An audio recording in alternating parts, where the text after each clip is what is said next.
My fiancé secretly bought an apartment in his ex-wife's name, and I found out the day we signed our prenup. My name is Cassandra Lee, and I have committed myself to writing the entire story of how I discovered that my fiancé had secretly purchased an apartment in the name of his ex-wife, right on the day we were to finalize our prenuptial agreement. I will recount every detail I can remember, from the beginning of our relationship to the final blow of betrayal, in as much depth as possible, free of special formatting or parentheses. Simply a long narrative in my first-person voice. It will be a drawn-out account, as I believe it is important to fully explain the emotional landscape that led me to this point, the subtle hints I ignored, the changes in his behavior, and the final confrontation that shattered everything. By the end, you will have a comprehensive picture of my experiences and how I fought to reclaim my own sense of worth and direction. I was born in a bustling coastal city, raised by parents who believed in steady work, honesty, and the importance of forging one's own path. My father, Leon, was a dedicated mechanic who spent long hours ensuring cars ran smoothly. My mother, Julia, ran a small bakery that was beloved in our neighborhood. I was an only child, taught to stand my ground, though I often struggled to apply that lesson in emotional matters. For college, I moved inland to a university that specialized in communications. I learned to find my voice in writing, to articulate complex ideas, yet ironically, I remained prone to trusting others too readily in my personal life. After finishing my degree, I traveled around for a bit, eventually returning to my hometown for a job in public relations. I found an apartment not too far from my parents, building a small routine, looking for new friends. At 28, I was content but open to the idea of a relationship that might lead to marriage. That was when I met Daniel. He was introduced by a mutual acquaintance at a social function for young professionals. He struck me as charming, confident, with a certain focus in his gaze that made me believe he knew exactly what he wanted in life. He was about 30, slightly older than me, and worked in real estate development, flipping properties and investing in commercial endeavors. We got along well from the first conversation. He had a warm sense of humor, asked about my aspirations, seemed genuinely curious about my background. I found it refreshing. Daniel told me early on that he had been married before, in his mid-20s, to a woman named Marissa. He admitted it had ended amicably, that their marriage had been short. He said they parted ways with no children, apparently with no ongoing entanglements. In those days, I saw no reason for alarm. Many people have an ex-spouse. He spoke kindly of her, insisting that they parted with mutual respect. I admired that he avoided bad-mouthing her. I told him I'd never been married, but had serious relationships that did not pan out. We empathized with each other's experiences. Over the next few weeks, we dated steadily, discovering we shared tastes in music, a love of beach walks, an appreciation for reading, though we had different personalities. Daniel was more outspoken, a go-getter, while I was more introspective. My parents liked him, though my mother quietly cautioned me not to lose my sense of independence. As the months passed, Daniel and I grew closer. He introduced me to a few of his friends, mostly people from the real estate or business world, while I introduced him to my parents, who approved of him. I noticed he had a strong drive to acquire properties and found success in the local market. He often talked about expansions, about possibly flipping properties out of state, but for now, he remained in my city. I found him supportive of my career in PR, cheering me on when I landed a big client. We balanced each other, or so I believed. He occasionally mentioned that his ex-wife Marissa was currently living abroad, that they seldom spoke. I felt a faint pang of curiosity about how that ended, but I accepted his explanation that they parted with no unresolved issues. By the end of our first year together, Daniel proposed. It was a grand gesture, with him renting a small yacht for an evening and presenting me with a ring under the stars. I was overwhelmed and said yes. My parents were happy for me, though Mother repeated her gentle warning that sometimes men with big ambitions come with hidden complexities. I brushed it aside, seeing only the man I loved. We set a wedding date for roughly 9 months later, giving time for planning. We found a lovely venue along the coast, as we both adored the sea. Everything fell into place, at least on the surface. Then, 3 months before the wedding, Daniel suggested we sign a prenuptial agreement. He said it was standard in real estate circles, as he had significant assets from flipping properties. He insisted it was not about distrusting me, but about clarifying finances, especially if we planned to expand his investments together. I felt a twinge of discomfort, but I told myself it made sense, that in modern times many couples sign prenups. I told him I'd be open to it as long as it was fair. He assured me it was purely to keep existing properties separate, that anything we acquired together after marriage would be marital property. I said I'd consult a lawyer. He agreed, giving me a draft. My lawyer looked it over, found it basically fine. It listed Daniel's known assets, which included a few local properties, some vacant lots, plus a portion of a commercial development. The draft stated that in the event of divorce, I'd have no claim on those pre-existing properties, while anything purchased jointly during marriage would be shared. I accepted that as reasonable, signing an initial agreement. Daniel said the final signing would occur closer to the wedding day, once all the details were hammered out. That timing felt a bit last minute, but I trusted him. Leading up to the wedding, my mother quietly asked if I'd be living in one of Daniel's properties, or if we would buy a new home together. Daniel said we might eventually buy a place specifically for ourselves, but for now we planned to remain in his current townhouse, which he owned free and clear. I shrugged, finding that acceptable. I told Daniel I'd pay for some of the wedding expenses, though father offered to help. Daniel insisted on covering the majority, which was sweet. Planning the wedding was hectic, but Daniel was supportive. Meanwhile, I did not suspect any hidden moves on his part. Then came the final countdown to the wedding. We had about 2 weeks left. Daniel said we needed to finalize the prenup with the notary and sign in front of witnesses. We scheduled that for 1 week before the ceremony. I gathered my ID, feeling slightly nervous but also calm, as I'd read the draft thoroughly. The day arrived, a sunny Wednesday morning. Daniel picked me up. We drove downtown to the law office that was handling the prenup. We planned to sign, then perhaps enjoy a celebratory lunch, proud to have all the legalities in order. We entered the conference room, greeted by Daniel's lawyer, Mr. Evans, and my lawyer, Ms. Garcia. The notary was present. Everyone seemed cheerful. We sat down, small talk swirling about the wedding. Mr. Evans presented the final papers. We began reviewing them line by line, verifying that everything matched the previously agreed terms. I was reading carefully, Ms. Garcia glancing over my shoulder. Then I saw an unfamiliar line among Daniel's assets. An apartment in the nicer side of town, purchased about 3 months prior, but titled not in Daniel's name, but in the name of Marissa Thompson, Daniel's ex-wife. My eyes locked on that line. I asked Ms. Garcia if I'd misread. She read it, also confused. She asked Mr. Evans for clarification. He looked flustered, said maybe it was an error. Daniel's face went pale. I demanded an explanation. The document indicated that Daniel had spent a significant sum to buy an apartment under his ex-wife's name. Ms. Garcia asked if that was indeed part of Daniel's property list. Mr. Evans stammered that Daniel had insisted it be included in the prenuptial documents, presumably as a property that was not subject to marital division, but he was unsure why it was titled in Marissa's name. Everyone turned to Daniel. My heart pounded with shock. He tried to speak calmly, claiming it was just a formality, that maybe the property was used for some kind of arrangement. I pressed him. He avoided my gaze, muttering that I should not worry about it. Ms. Garcia interjected that this changed everything. If Daniel had purchased an apartment for his ex-wife, that was relevant to the financial disclosure. The notary frowned, saying we needed clarity before signing anything. Daniel asked for a private moment with me. We stepped out into the hallway. I demanded he explain why he had secretly bought an apartment in Marissa's name. He insisted it was purely a business arrangement, that Marissa had some legal advantage or there was a tax reason. I found that absurd. I asked him if he was still involved with her romantically. He denied it, saying I was jumping to conclusions. I pointed out he never mentioned this purchase, never told me about any money going to her. He insisted it was complicated. I felt tears brimming.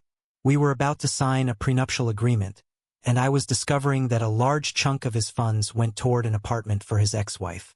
Felt like a betrayal. I told him I would not proceed with signing until I had the truth. He grew defensive, telling me not to ruin the day.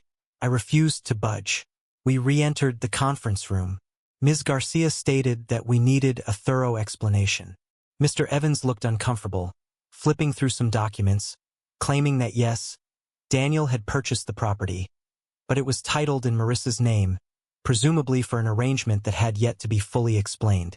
The notary said we could not sign a valid prenup unless all relevant assets were fully disclosed. She asked if the property was truly Daniel's or Marissa's. Daniel tried to claim it was still effectively his property, that Marissa was just a placeholder on the deed. That contradicted what was written. Ms. Garcia pointed out that the deed stated Marissa was the sole owner, which might remove it from the scope of the prenup. The notary added that if Daniel had any interest in the property, it needed to be declared. I was trembling with anger, watching Daniel stumble through half-baked explanations about how Marissa needed a place, or how maybe he owed her from the previous marriage. Ms. Garcia asked if this was a hidden form of spousal support that was not spelled out in the divorce. Mr. Evans admitted ignorance, saying Daniel had insisted on the arrangement. I glared at Daniel, feeling unbelievably betrayed. The atmosphere in the room was tense, awkward, no one speaking for a moment. Finally, Ms. Garcia said that we obviously needed to postpone the prenup signing until we sorted this out. The notary agreed, telling us to come back another time once we had clarity. I grabbed my purse, tears of frustration choking me. Daniel tried to calm me. Once on the street, Ms. Garcia suggested we find a cafe to talk. We sat, me shaking, lawyer telling me I'd done the right thing. She said it was suspicious that Daniel had purchased an apartment in his ex-wife's name without telling me, especially right before the wedding. She said we must demand a full explanation, see if he's funneling assets to his ex-wife, or if there's some ongoing relationship. My heartbreak soared. The wedding was only a week away. My parents had spent money on arrangements, I'd invited guests, I dreamed of a future with Daniel. Now I'd discovered a major secret. Ms. Garcia urged me not to sign anything or proceed with the wedding until I'd gotten the truth. Returning to my apartment that afternoon, I found Daniel waiting by the door. He looked stressed, tried to hug me. I pushed him away, telling him I was furious. He started pleading. He said Marissa had come to him a few months ago in financial trouble, that he helped her by buying an apartment so she wouldn't be homeless, that he put it in her name for some complicated reason involving her credit or debt. I retorted that I was his fiancé. He should have told me. He said he feared I'd misinterpret it as him wanting to be with her again. I asked if that was the truth, if he truly had no romantic involvement. He swore on everything it was purely a financial rescue for an old friend. I demanded to see the documents to see if he's paying for it. He admitted he spent quite a bit of money, but insisted it wouldn't affect our future.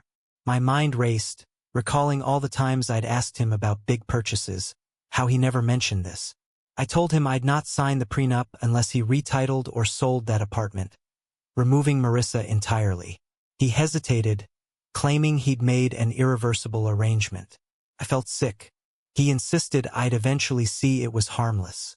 I told him we were done discussing it, that I'd call off the wedding if he refused to fix this. He panicked, asking me not to do anything drastic. A few hours later, my parents called me, having heard I'd canceled the prenup signing. They demanded an explanation. I told them everything. My mother was outraged. Father was uncertain. They said I'd be wise to postpone the wedding or at least get a better handle on the truth. I said I'd see if Daniel complied. That evening, Daniel texted me that he was meeting with Marissa to try and resolve the apartment issue. I asked him for full transparency. The next day, he claimed he'd spoken to her, that she refused to relinquish the deed, that it was more complicated than I'd realize. That was when I suspected something deeper was going on. Possibly Daniel still felt attached to her, or was paying her hush money, or had some ongoing arrangement. My heartbreak turned to anger. I told him we had to postpone the wedding. He freaked out, saying it would ruin everything, that guests were flying in, deposits were paid. I told him the alternative was to proceed with a marriage overshadowed by a secret apartment. I gave him an ultimatum: retitle the apartment or refund me for every wedding expense I'd paid. He waffled, repeating that he had no quick fix, so I told him we were done. My mother and father agreed to help me contact the vendors and freeze or postpone the event.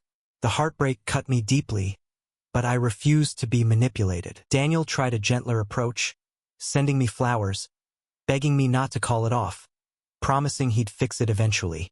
I told him I'd not be strung along. Then he grew defensive, claiming I was overreacting.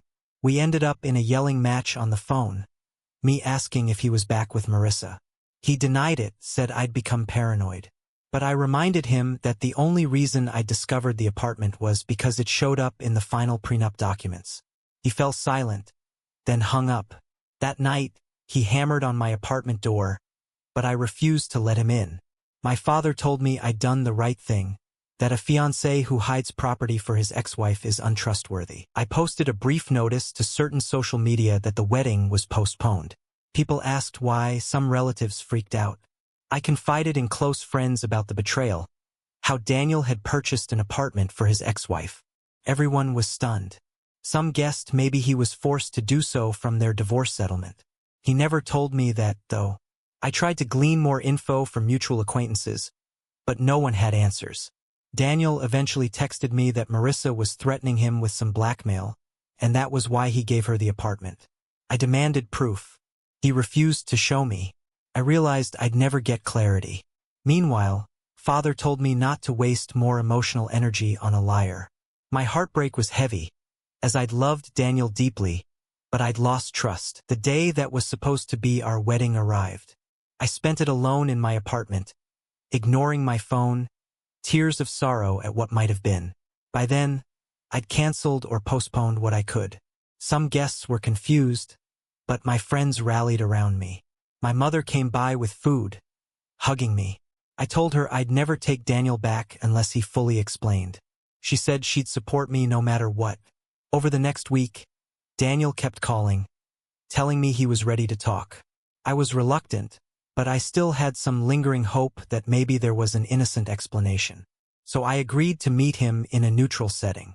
My mother insisted on being nearby for emotional support. We met at a cafe. He looked haggard, stubble on his chin, tired eyes. He said he regretted everything, that he never expected me to find out about the apartment that way. I told him that was not a valid apology. I demanded an actual reason. He admitted that he and Marissa had parted ways in a messy manner, that she had threatened to sue him for something or reveal some damaging secret if he did not help her financially. So he bought an apartment in her name to keep her quiet. I asked him what the secret was. He refused to say. He insisted it was from a prior situation, had no bearing on our relationship. I told him that was nonsense, that it directly affected me if he's funneling money to an ex-wife behind my back. He repeated that I'd never understand. Then he tearfully asked if I'd still marry him. My heart twisted. I told him no, not unless he sold that apartment or changed the deed, plus gave me the full story. He shook his head, saying he could not. I stood up, ended the conversation. Upon returning home, I realized my illusions about Daniel were shattered. I'd always thought he was honest, but apparently he was willing to carry on secrets for Marissa's sake. Possibly he was still in love with her. Possibly he was being blackmailed. I had no clue, but I knew I could not build a marriage on that foundation. I texted him that I was done, that we should each move on. He tried calling me repeatedly, then hammered on my door once more. I refused to answer. My father told me to block him. I did. Over the next few weeks, I heard from mutual acquaintances that Daniel was telling people I'd freaked out over nothing, that I'd canceled the wedding for no reason. I calmly explained my side. Some believed me, others remained neutral. Daniel eventually left me alone, presumably trying to salvage his business. The heartbreak was intense, but the sense of betrayal overshadowed the pain. I'd been so close to tying my life to his, only to discover at the final moment that he'd been secretly supporting or colluding with his ex-wife. The day we were to finalize the prenup was the day I discovered the truth.